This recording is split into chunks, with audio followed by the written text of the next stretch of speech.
All right. So tonight we'll be talking about a question that I get asked a lot. Should I put money into my RSPs or my TFSAs? And to make sure we're all on the same page. And because we also, yay, have some younger people on the webinar, some people who might not be familiar yet with either, we'll start with some basics of really what they are. And then from there, I'll put them on a side-by-side comparison along with some other investment options. And we'll close off with some tips to help you decide when to invest in RSPs and when to invest in TFSAs. But before that, just so you know who's talking, let me tell you just a teeny bit about myself.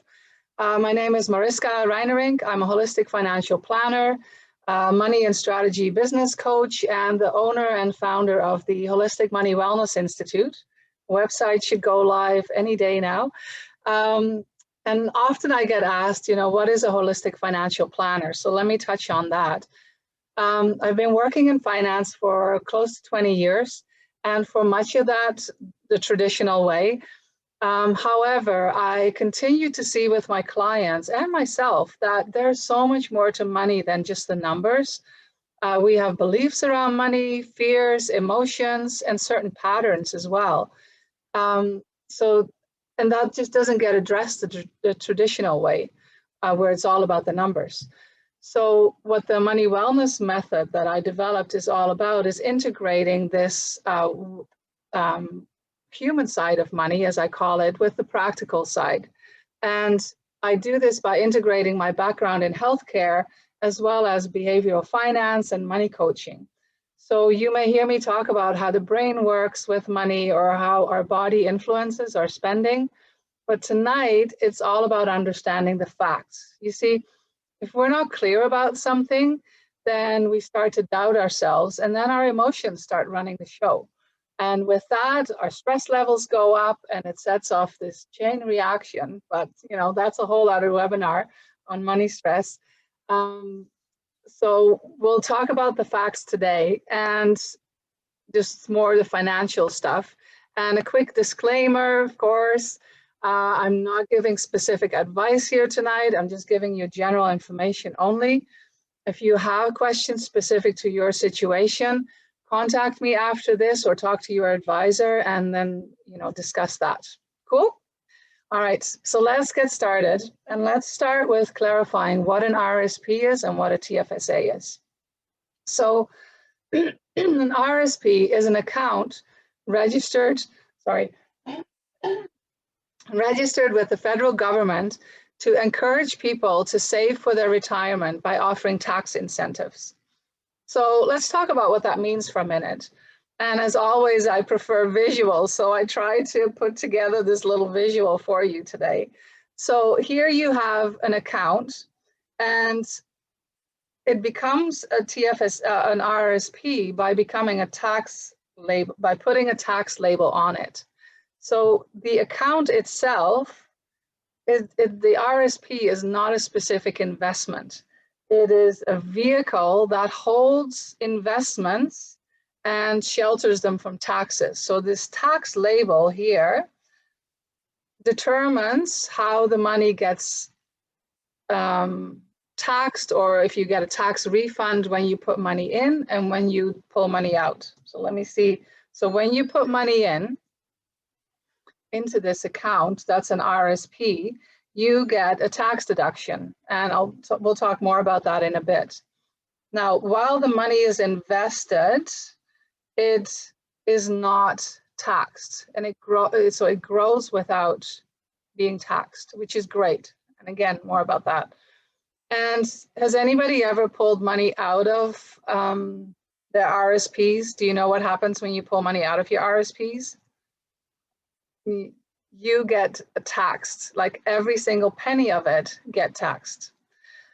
So, except for when it's the home buyer's plan or the lifelong learning plan. So hang on, let me catch up here with my slides. So the contributions are tax deductible, funds grow tax-free, and when you withdraw money, every single penny is taxable. Again, very sort of standard information, but I want to just delve into that a little bit more so we really understand it. So why would you put money into an RRSP? Well, most people do it because they get a tax refund. So how does that work then? So let's say you make $80,000 a year. Here's how that works from an income tax perspective. In Canada, we have what's called a graduated tax system.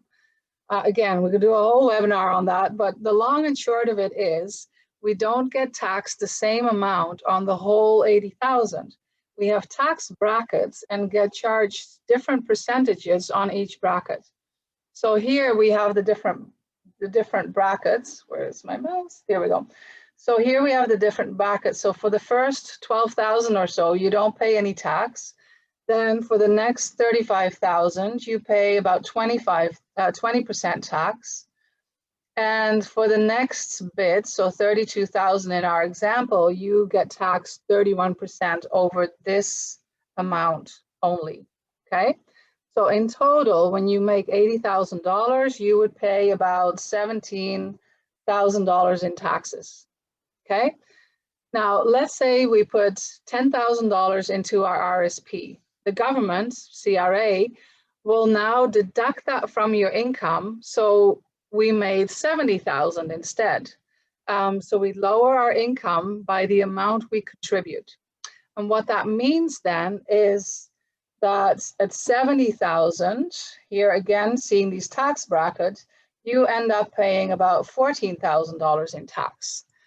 So you saved $3,100 in taxes. And if we're paid a salary and we have already prepaid the $17,000, then we would get a $3,100 refund based on those numbers.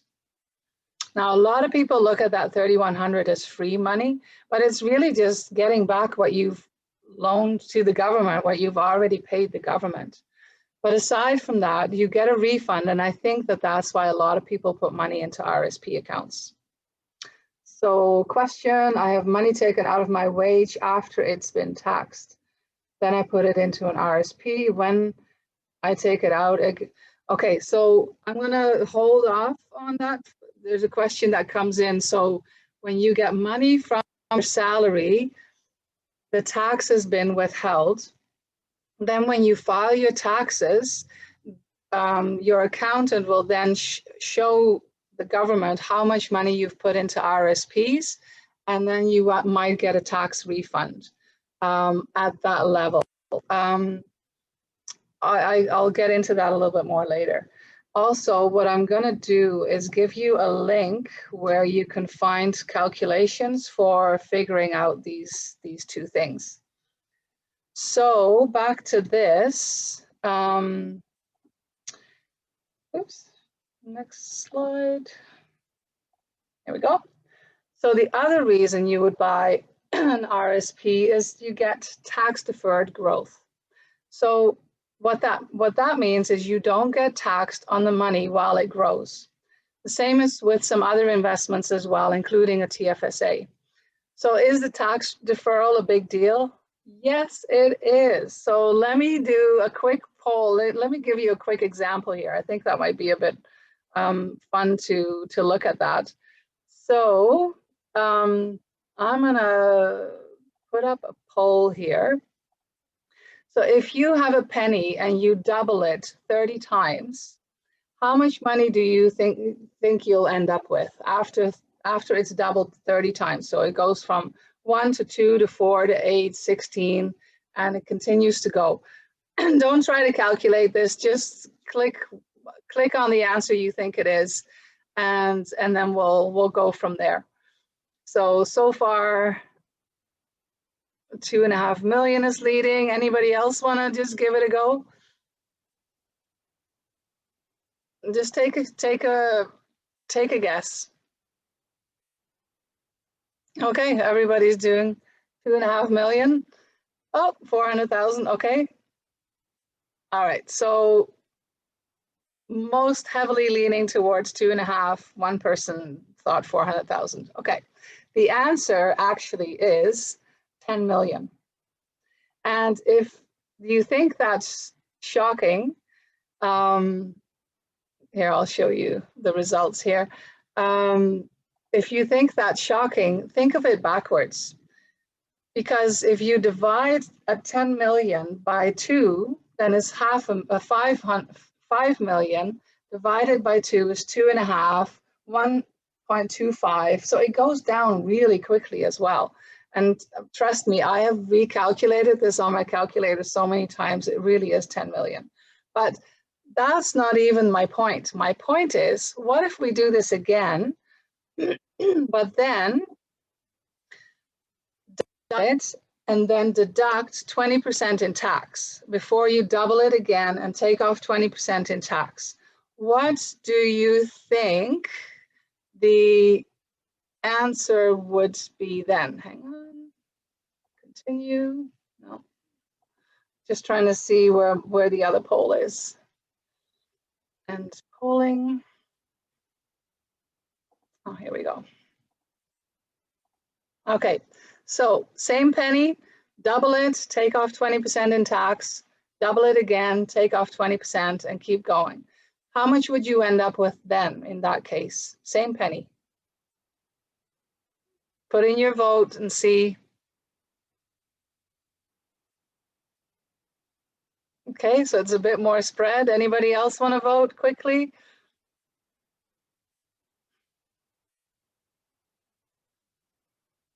I'll give you a couple more seconds. Okay, so here 400,000 seems to be leading. And the 13,000 just caught up. Okay, so let me share the results of what you think. Actually, the answer is 400,000. So if you don't take off 20%, you have 10 million. And if you do, then you have 400,000, which is rather shocking, I would say. Would you agree? Are you surprised about that? So just put a quick chat or a thumbs up or something in the chat box.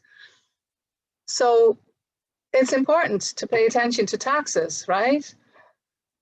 Now, let's put that for a second and talk about TFSAs, because as I said, they're also tax sheltered, but there's a few more things there that we wanna look at. So what is a TFSA? So a TFSA is a registered account that allows taxpayers to earn investment income tax-free inside the account. And you know, I really feel they should have called it a tax-free investment account instead of a tax-free savings account, and you'll see in a minute why. So we have the same account again, and it has a tax label on it that the money going in doesn't give you a tax deduction, but the money that's in the account can grow tax-free, and then when you pull the money out, there's no tax on it. Okay, so it's not as great going in, if you will, but coming out, there's no tax on it at all. So a couple things I want to point out before we do a side-by-side comparison. So let me do another quick poll to see, for those of you who have a TFSA and aren't my clients already, who has their money in a high interest savings account TFSA? So let's launch the poll for that and just see what kind of investment or where is the money inside your TFSA invested right now? Okay, we have some of the answers coming in. And I know some of you on the call are my clients already, so you know you won't have a high interest savings account. Okay, so it's pretty much even yes and no. So a lot of times when I talk to people, they do have the money in a high interest savings account because that's what the banks promote, right? But is that the best way to use it? No. And why is that? So let's think about it. The beauty of this type of account, is that you don't have to pay tax on the growth. But, what's the interest on a high interest savings account right now? I just did a quick Google search today and found that it's 0.05%. That seems to be the norm. And as a quick aside, I'm gonna just go into this a little bit. Don't be fooled by a bonus like this one I found. Let me just show you the thing. I think this is was CIBC, but it doesn't really matter. It gives you the bonus interest rate is 0.05, and then it showed on the website that you get a bonus interest rate of 1.45, which at today's rates, you'd be like, "Ooh, that's really great. That's much more than you'd expect," right? And then no fees, so that's great. But with this, if you look at the terms and conditions, it actually is an annual rate, so which means that it's about 0.12% per month. And it gives that to you for 120 days, which is 4 months. So the bonus pays you an extra whopping, I don't know, $6-7 in the year, over the year or over the 120 days. But then on top of the $5 that the base rate is paying you. So if you have your money sitting in a high interest savings account like this, you would get about, I don't know, $10, $12, $13 in taxes or in growth in a year on $10,000. That's not very much, is it? So would you really care if you pay tax on that or not? Remember those income tax brackets that we looked at, does it really matter if there's an extra $13 in any of those brackets? Really? So, and I know I just covered a lot of numbers, and don't worry if you didn't follow all that, you can watch the replay. But the point is, if your TFSA is for long-term savings and it's in a high interest savings account, why, you really need to have it growing for you, because it really, it doesn't grow enough. Oops. It doesn't grow enough to really worry about the taxes. So, but if it was invested in a fund with really great potential for growth, like one of the funds I looked at yesterday, it did 40% last year. Well, then it makes a big impact if you pay tax on that or not, right? Then the tax sheltering makes sense. And then you'd be making really good use of this amazing investment vehicle. But if you're using it as a long-term savings account for your retirement, let's say, but you have it in a high interest savings account, then you're not maxing it out. You're not having your money work for you, okay? Now, having said that, if you are using a TFSA, say for an emergency fund for short term, then a high interest savings account may be a good option because you don't want to invest it in the market. But make sure you talk to your financial advisor about this to see where to invest your money. And you have more than one account, okay? So I'll get off my soapbox now about the whole tax-free investment account and all of that. So let's do a comparison and see when would you do one or the other, or how do they compare to each other. So I mentioned in the beginning that there are other investment vehicles as well. So you have more options than just these two. Again, it's not a webinar. I sort of pulled out just the RRSP and TFSA bits for this, but there is, obviously you can put money in housing. There are non-registered accounts. Basically, that means it's an account without a tax label. So it gets taxed differently. And then there's money that's wrapped inside an insurance plan, which is, again, a whole other thing. So for today, we'll just focus on these two. So let's recap. You have an RRSP, and you put money in, you get a tax deduction. While the money grows, there's no tax on it. And then when you pull the money out, every single penny is taxable. Then the TFSA, you put the money in, there's no tax deduction, and money grows without being taxed, and then you pay no tax coming out. Okay, makes sense? Questions so far? Okay, well, see, put them in the chat if you have any questions, and then I'll circle back to those later. So, a couple of notes here.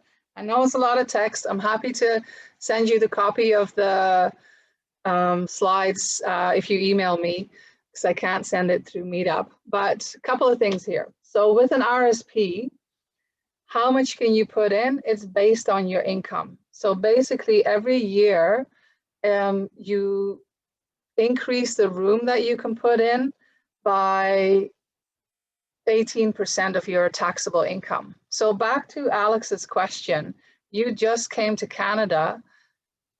I'm not sure if you filed taxes yet, but you may not have that much room yet. So you'll need to check again with an accountant to see how much room you do have to put money in. So it's 18% of your taxable income to a max of $27,830 to be exact for 2021. Okay. When you pull money out of your RSP, you lose that room. You don't get it back. You know, you use it, you lose it, kind of thing.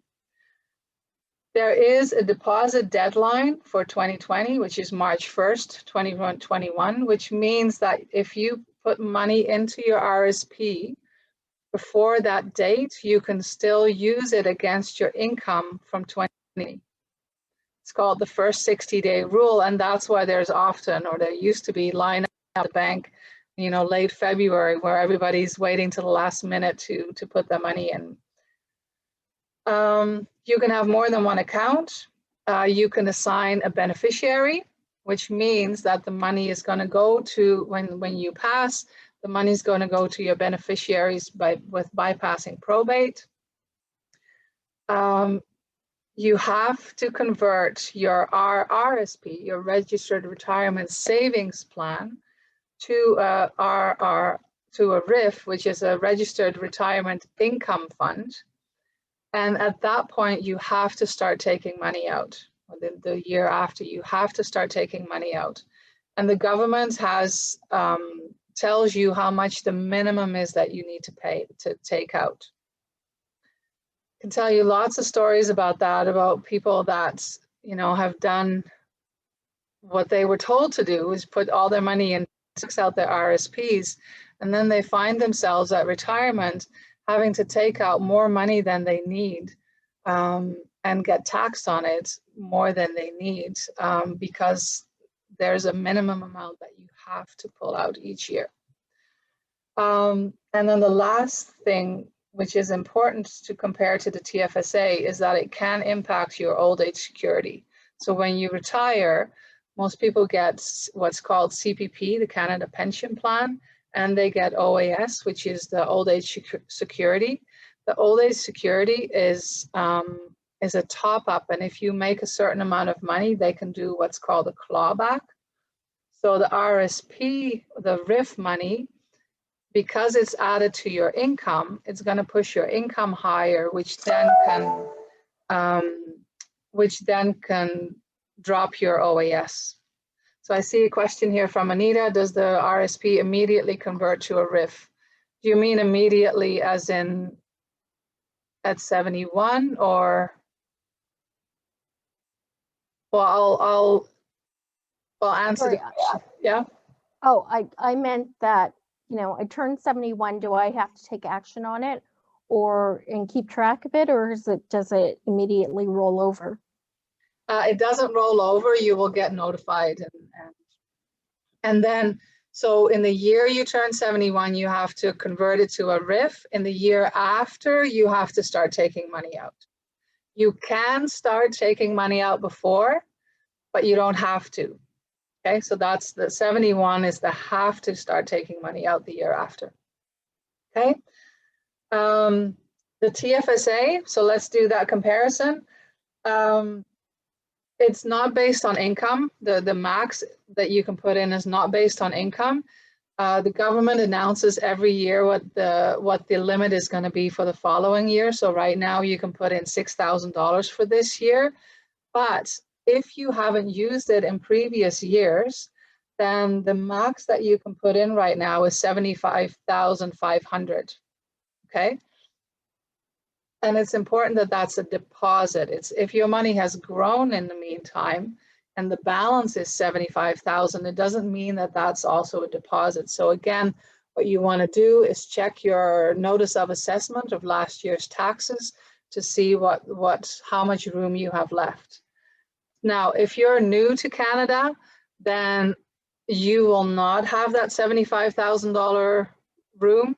If you're young, then you also won't have that 75,000. It's basically from the year you turned 18 to where you are now, that's the room that you will have.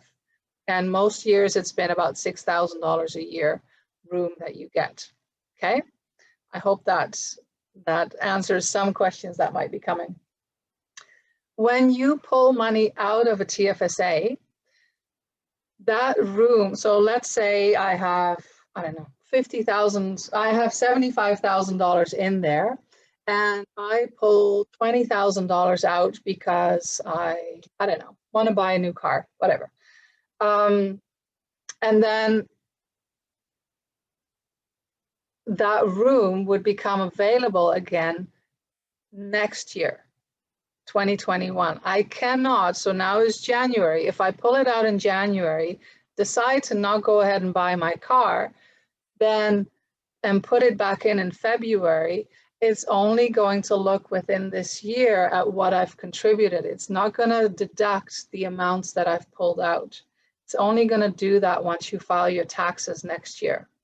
Okay, so you want to make sure if you've already maxed it out, you want to be careful with pulling money out and putting it back in.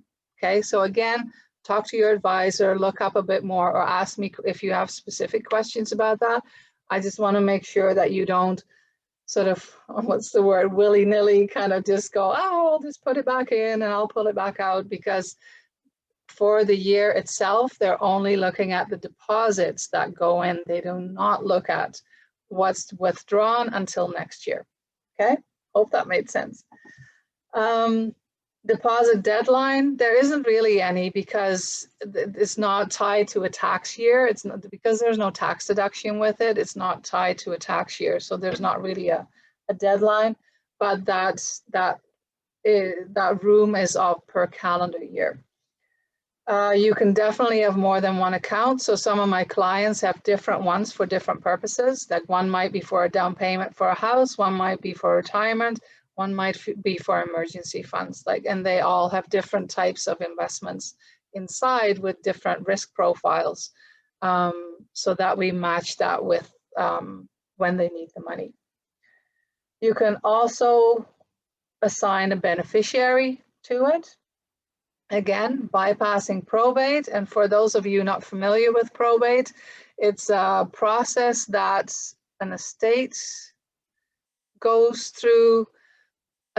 It's about making it public after somebody dies. And apparently, like last I heard, pre-COVID, was that it takes at least 12 to 18 months. So any money that you might have would be stuck in probate for 12 to 18 months before it's paid to the beneficiaries. But the really, really, really cool thing about TFSAs is that it does not impact your old age security.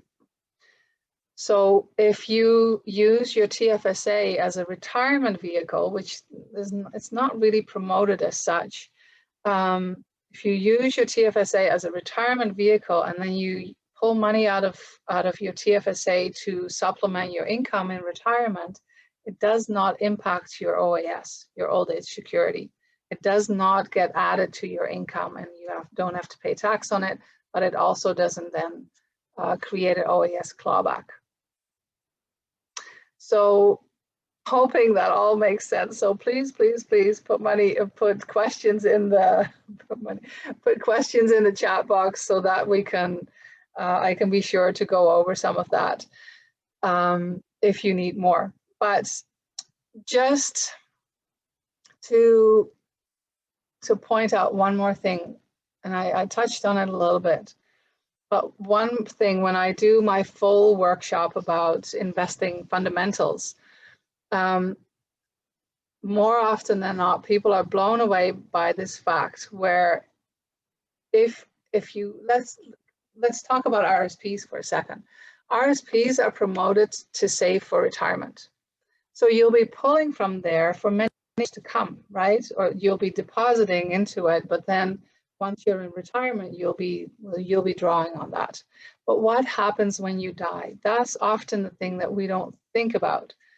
So let's say you've done what a lot of people do, max out your RSPs, and let's say you have $500,000 left in your RSPs by the time you pass away. All of that money will be considered income in the year you die.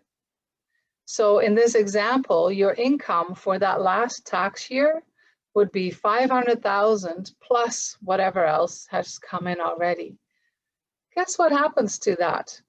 Half of it is going to go to taxes. So $250,000, boom, gone to your new favorite child's CRA, and the rest is going to your beneficiaries. It's not what most people had in mind when they're working so hard and saving, and yet because it's not often talked about, they find out when it's too late and when all this money is stuck in there.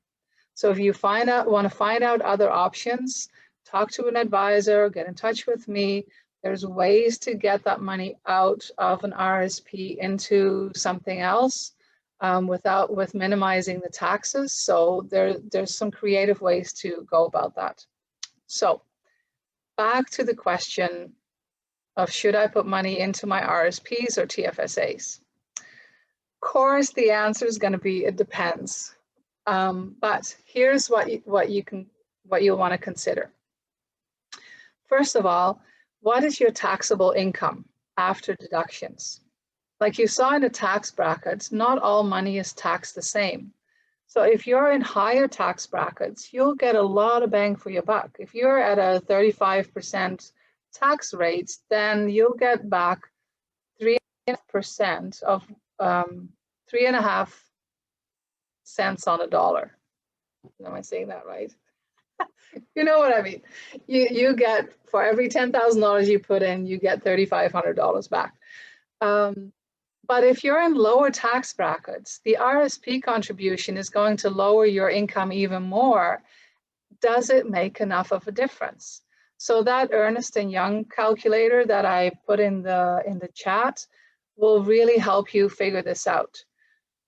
I'm just going to finish these tips and then I'll come to your questions, Sidar. The other thing to consider is what is your projected income in retirement? So let's say now you are at a 20% tax bracket, or your high marginal tax rate. Your highest tax rate is 20%. But your income in retirement is likely a lot higher because maybe you get pensions or whatever, and you end up paying 30% on the money that you're pulling out of your RSP. Then is that worth it? Or is it the other way around? Okay, again, something to consider. And one last thing is, will you need to access the money? Oh, I'm just going to reword that. But basically, will you need access to the money between now and retirement? Because if you do, and you put your money into the RSPs and you do a lot of back and forth, in and out, then there's going to be a lot of tax implications and it's going to just get messy. So then you might not want to do that. Then TFSAs would be a better way, because then you're never going to lose that room as well. Okay. So let me see. There's a couple questions. If I open 2 TFSA accounts, then would I be able to invest $75,000 in each account? Good question, but no. CRA has figured that out. When you open a TFSA account, you need to use your SIN number, so it's tracked by your SIN number, and that way CRA will still know when you've reached your max, and they will also give out penalties if you go over the 75,000. So you want to watch that as well. And then there's that question: when I die, why doesn't my RSP turn into a RIP? Do you mean RIF, or I think he probably means RIF. Not really. When you die, your RSP, it just gets, well, hang on. When you die, there's this, what's called a spousal rollover. So it goes from one spouse to the other if the other is still alive. And then if the second spouse dies, then it would go to the kids, but then it's not an RSP anymore. So from one spouse to the next, it remains an RSP or a RIF. It doesn't get taxed. So it's a tax-free rollover. But then from the second spouse to the kids, it's taxable. Okay, so my question is that penalty less than tax?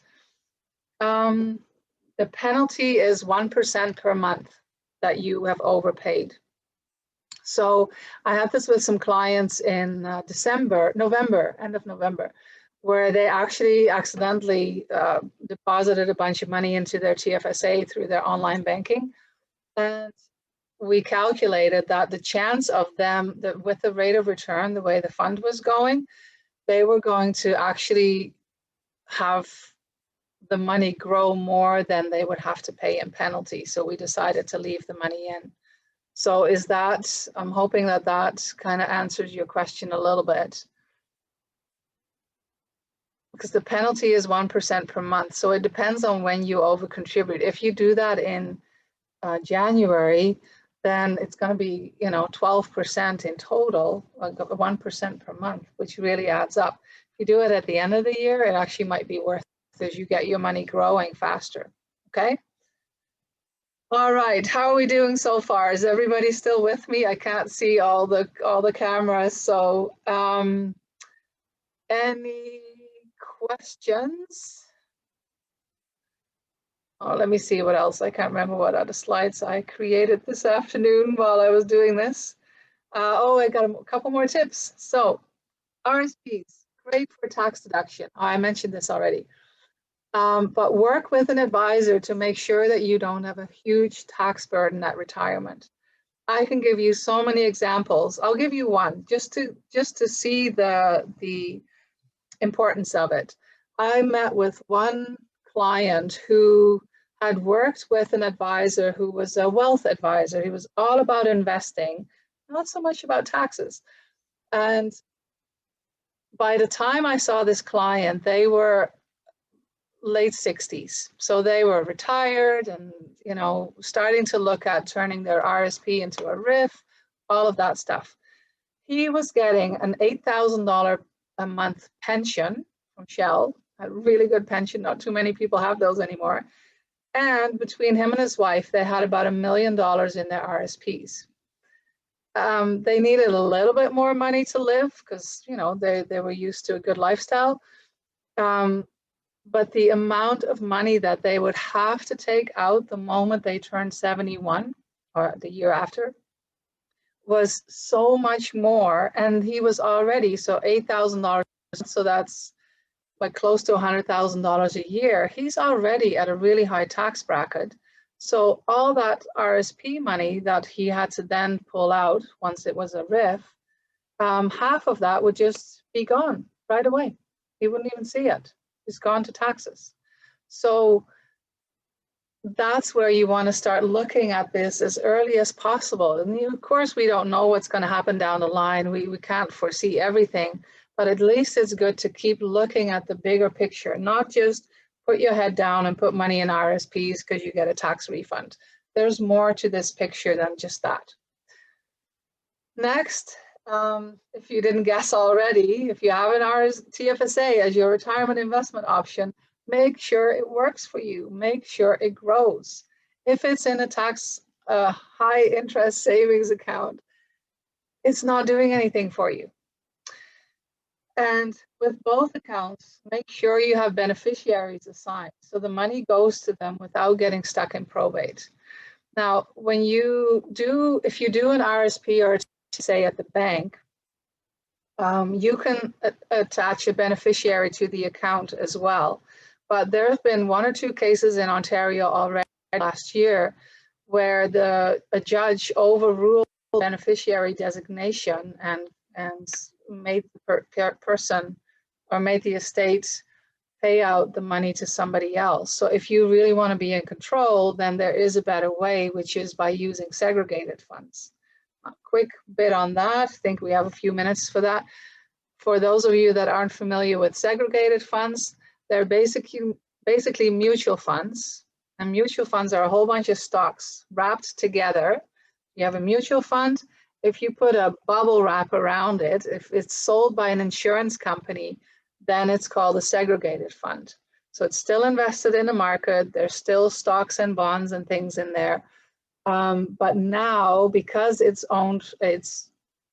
run by an insurance company, it has much more privacy built in, and it also has quite a few other benefits, like being creditor proof. So if you ever get sued, that money would totally not be touchable. And there's some other benefits as well. So hope that makes sense. And then my last tip is work with an advisor who's not just focused on rate of return, but also looks at the bigger picture, taxes and all these other things. Like I said before in the example, that those people hadn't done. So let me check, there's another question. If the available room in either accounts, is the available room in either accounts for what I can deposit, plus the possible returns? Do I need to watch out how much my deposits grow within a year so they do go in? Okay, great question, Nancy, thank you. No. So what Nancy's asking is, does she need to watch basically the value of her investment to see how much room she's got left? And the answer to that is no. You need to, it only looks at how much you've actually put in. The principal payment, not the growth, is what determines the room for either of those accounts, okay? And for those of you that are familiar with the CRA, My Account, it's Canada, I can't remember the website off the top of my head, but if you Google My Account CRA, then you can actually log in and see all kinds of things. You can see your past tax funds, your tax filings. You can see your RRSP room, your TFSA room. You can see what benefits you qualify for. You can see a whole lot. You can even see some checks that you haven't cashed yet. So there's some people that found out that they had some money coming to them. I know somebody on this call here was one of those examples where she found that she still had some money coming to her. So yay, it's definitely worth checking out. If you don't have it set up yet, it's well worth the 5 or 10 minutes that it takes to set it up. So yeah, let's keep moving as we're getting to the end of it. So that was a whole lot of info to cover, but I hope it gave you a fuller picture of what your options are and what to watch for. And I really did want to go through the really basics of it, because so often I see this confusion between the investment part and the tax label, where people think that a TFSA is automatically a high interest savings account, not separating out the investment from the tax label. And the RSP versus TFSA question isn't one that has a standard answer, as you really do need to look at your full financial situation. But I'm here to help with that if you want. Here is my contact information. Like I said, my website will be live soon. In the meantime, I will type out my old website, because there's some info about things up there too.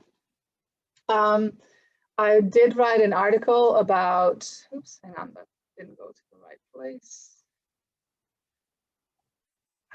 Copy. Everyone, here we go. There. And you can find information in the website about me, about the work I do, and you can book appointments with me as well. If you want me to send you some infographics looking at RSPs versus TFSAs, Or if you want a copy of the article I wrote about taxes, I can't send them through Meetup, so you just email me and then I'll forward them to you. The next webinar is February 2nd, and it will be on money types, what they are and how they impact your finances and your life. And I just want to open up the lines. I'll stop recording.